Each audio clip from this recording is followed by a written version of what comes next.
কথাকে কোনো গুরুত্ব দিচ্ছে না, কেননা মুসাইলামাতুল কাজ্জাব দেখছে আবু বকরের দিকে মাত্র 10,000, আমার দিকে 90,000 রয়েছে।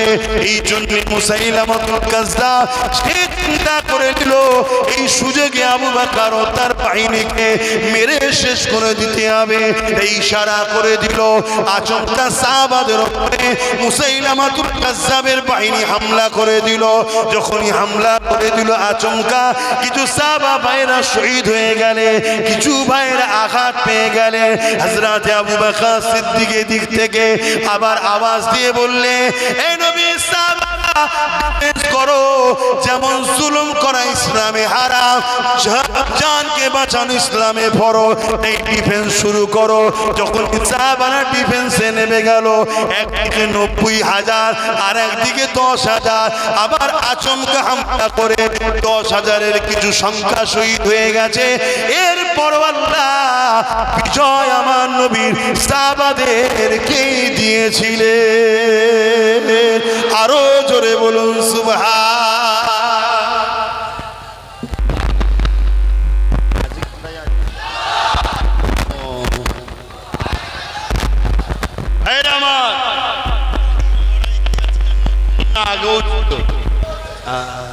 আমি আবার একবার বলছি, ইনসাফের নাম বলো, ইনসাফের নাম কি?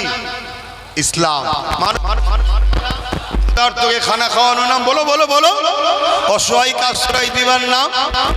অমুসলিম হিন্দু দলিত সাঁওতাল বাগদি যেই হোক, মানুষ তারা ভালোবাসা, তাদেরকেও ভালোবাসা, তাদেরকেও নিরাপত্তা দেওয়া, তাদেরও সেবা করা, তারাও বিপদে বললে সাথ দিবার নাম। জোরে বলো।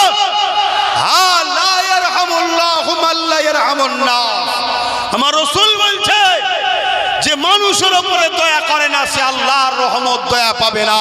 তাই হিন্দু হতে পারে, আদিবাসী হতে পারে, সাঁওতাল হতে পারে, বাগদি হতে পারে, যেই হতে পারে, সে মানুষ, তার উপরে দয়া দেখাতে হবে, তবেই তুমি আল্লাহর দয়া পাবে। এটা ইসলাম। জোরে বলুন সুবহানাল্লাহ।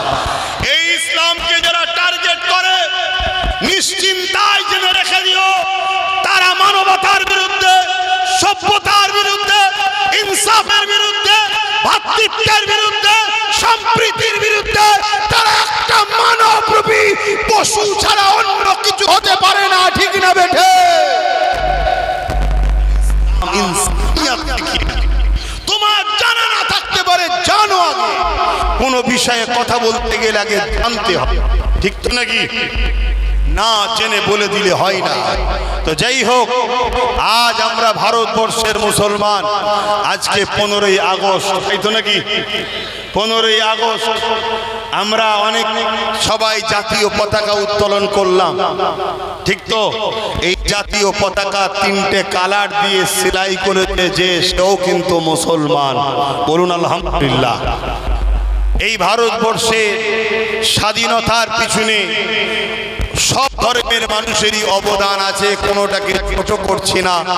তবে দিল্লি গেটে, ইন্ডিয়া গেটেতে আজও লেখা আছে 91,000 প্লাস মানুষের যে লিস্ট আছে, তার মধ্যে 61,395 জন মুসলমান। বলুন আলহামদুলিল্লাহ। কিন্তু আমরা আমাদের দোষে মরিছি। কি? আমরা শুধু পরের বাপকে বাপ বলি, নিজের বাপ তৈরি করার স্বপ্ন নেই। তুমি নিজের নেতৃত্ব তৈরি করো, নিজের লিডারশিপ তৈরি করো। আর এখানে আরেকটা কথা মনে পড়ছে, কিছু ছেলে আমাদের সাথে আছে, নাম করেছে, আমাদের সাথে আছে, তারাও রিসেন্ট খবর পাচ্ছে একটু ভুল রাস্তায় চলছে, একটু খবর পাচ্ছে একটু ভুল রাস্তায় চলছে। আমি তাদেরকে সতর্ক করে দিচ্ছি, লোভে পাপ, পাপে মৃত্যু। হয় সতর্ক হয়ে যাও, নচেত কিন্তু যেদিন আমি ধরবো সেদিন কিন্তু একেবারেই বাধ্য দেবো। কথা বুঝে আসছে? কেন করে খাবার জন্য এ লড়াই করতে আমরা নামিনি, এ লড়াই করতে আমরা নেমেছি মানুষকে বাঁচাবার জন্য। তো যাই হোক, তাহলে আজকে সেই স্বাধীন ভারতবর্ষে আমরা ৮০তম পতাকা তুললাম, তাই তো নাকি? দেশ নিয়ে দুটো কথা বলবো, অসুবিধা হচ্ছে কেন? এটাও আমার ইসলামেরই শিক্ষা। জোরে বলো সুবহানাল্লাহ। আপনারা জানেন কি জানি না, ইসলাম শুধু নামাজ রোজা দাড়ির নাম নয়, ইসলাম নিজের মাতৃভূমিকে ভালোবাসারও নাম ইসলাম। জোরে বলুন সুবহানাল্লাহ। নিজের মাতৃভূমির সার্বভৌমত্বকে নিরাপদে রাখার নাম ইসলাম। ইসলাম কি বলছে? তুমি তোমার মাতৃভূমিকে ভালোবাসো, তার সার্বভৌমত্বকে নিরাপদে রাখো। আমার রাসূল পাক সাল্লাল্লাহু আলাইহি ওয়াসাল্লাম তিনার মাতৃভূমি মক্কার জন্য লড়েছে, মক্কার সার্বভৌমত্ব করেছেন। জোরে বলুন সুবহানাল্লাহ। তা আমরা এমন একটা দেশের মানুষ, যে দেশের নাগরিক হয়ে আমরা কি খুশি তো নাকি? জোরে বলুন। আমরা তাই একটা কথা আমরা শুনে আসছি, এটাও একজন কি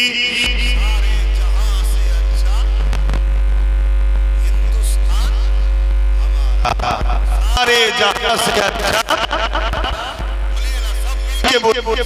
जहां से अच्छा, सारे जहां से अच्छा, दुनिया में जितनी मुल्क है हर मुल्क से अच्छा हिंदुस्तान हमारा।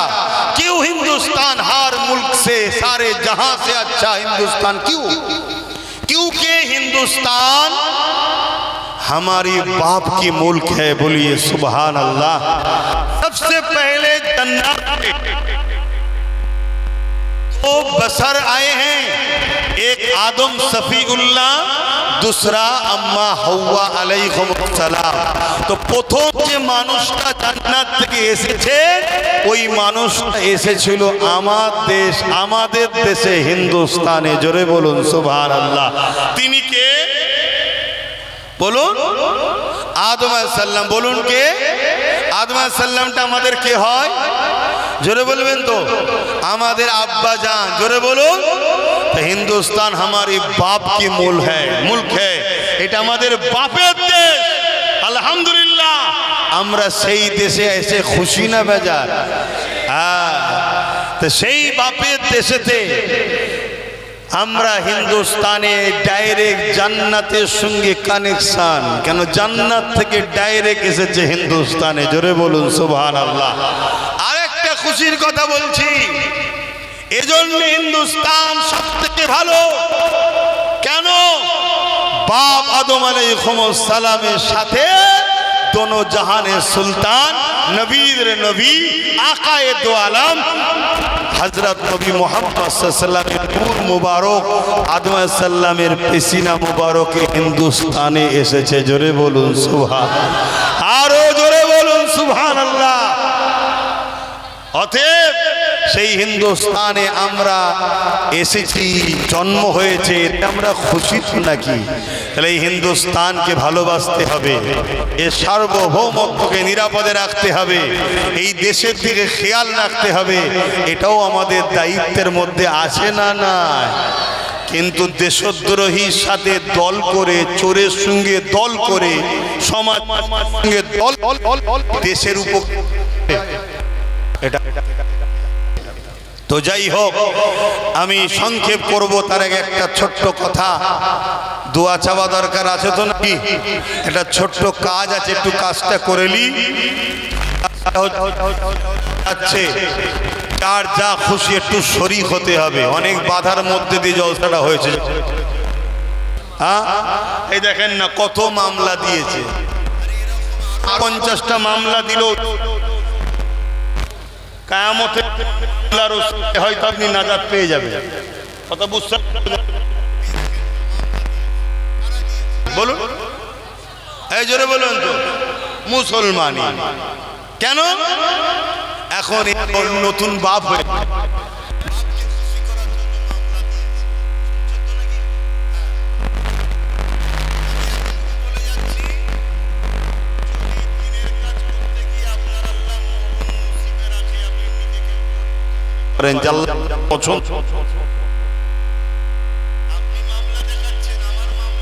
খুললে তো আপনি আরো যাবেন।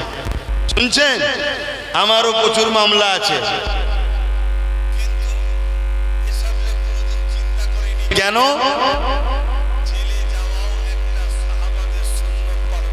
জোরে বলুন সুবহানাল্লাহ। ছেলেরা যাচ্ছে, একটু যা যা খুশি দেবেন তো নাকি? একটু কথা বলেন না, হাত তুলে বলুন দেবেন তো নাকি? ছেলেরা জলসাটা করলো, আপনারা খুশি নয়?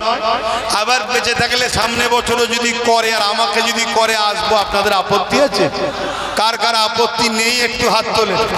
কার কার আপত্তি নেই হাত তোলেন। আলহামদুলিল্লাহ। তাহলে পকেটে একটু হাত দিতে হবে তো।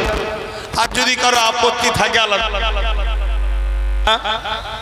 দেন যার যা খুশি একটু দেন। দরুদ শরীফ আল্লাহুম্মা সাল্লি আলা।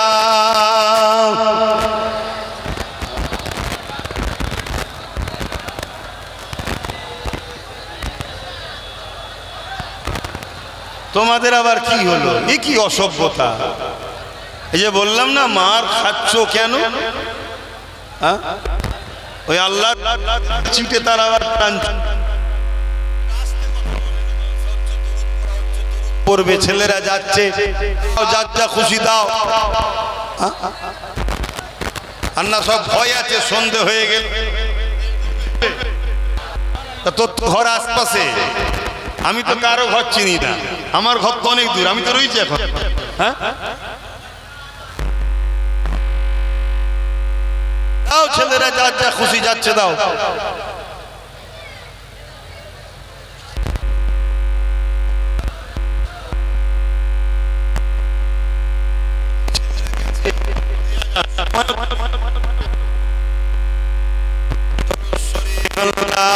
আল্লাহুম্মা সাল্লি আলা।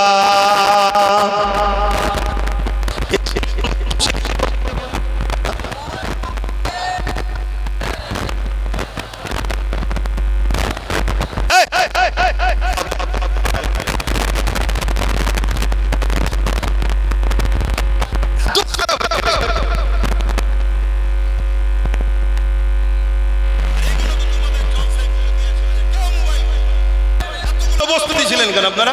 আমি সামলাবো না জলসা।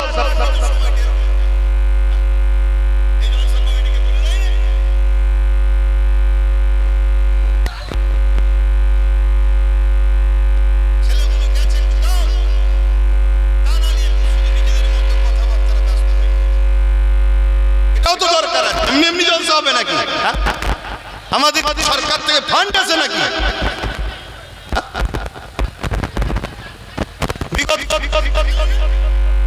কত টাকা দিত, যাদের দিত তারা চলে গেছে। আজকে নতুন করে যে এসছে সে তো প্রকাশ্য বলছে আমাদেরকে কিছুই দেবে না, আমাদের টাকা পয়সা কেড়ে নিচ্ছে, আমাদের বাজেট কমিয়ে দিচ্ছে, আমাদের সবকিছু নিয়ে নিচ্ছে। তা আমাদের তো আগেও হয়েছে নিজেদের পয়সায়, আজও হচ্ছে নিজেদের পয়সায়। বলুন আলহামদুলিল্লাহ। আমরা গরিবের রক্ত চুষা, সমাজ বিরোধী অত্যাচার করা, কি বলে শোষণ করা অর্থের দিকে আমরা তাকিয়ে না, আমরা মেহনতের পয়সা আমরা চলি। বলুন আলহামদুলিল্লাহ। কিন্তু আজকে যদি আপনারা বলেন যে টাকা দিবার কি দরকার, তখন যদি আপনারা একে অপরে ব্যস্ত হয়ে যান, উঠাউঠি করেন, তাহলে এগুলো করবেন কিভাবে?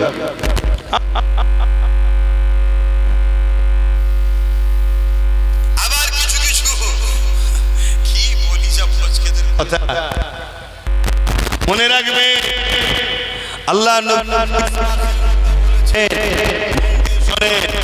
অন্যায় দেখলে হাত দিয়ে রোকো, অন্যায় দেখলে হাত দিয়ে রোকো।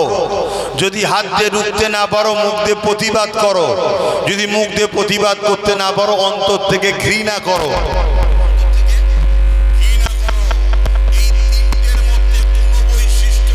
পাওয়া যায়, রসুল বলছেন তার মধ্যে ঈমান নাই। ঈমানের তিনটে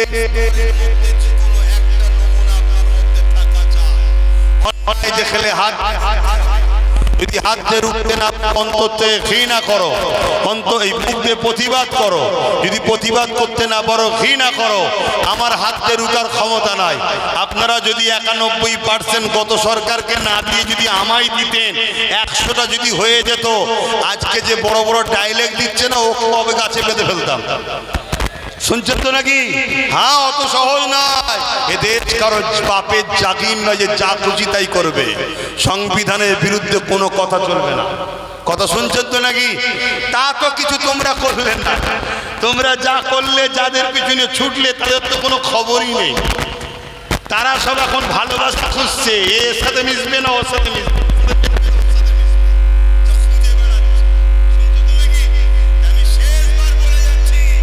তোমরা যদি আমার করতে পারো, অবশ্যই পরিবর্তন করে নাই প্রতিষ্ঠিত। একবার কুরাইশ বংশের খুন আছে আমার গায়ে, কিন্তু দিবার মতো দিতে হবে। ডান দিক যেতে বলবো, বাঁ দিক যাবে, হবে না বাবা। দেখা হলো শুধু নরের তকবীর, আল্লাহ আগে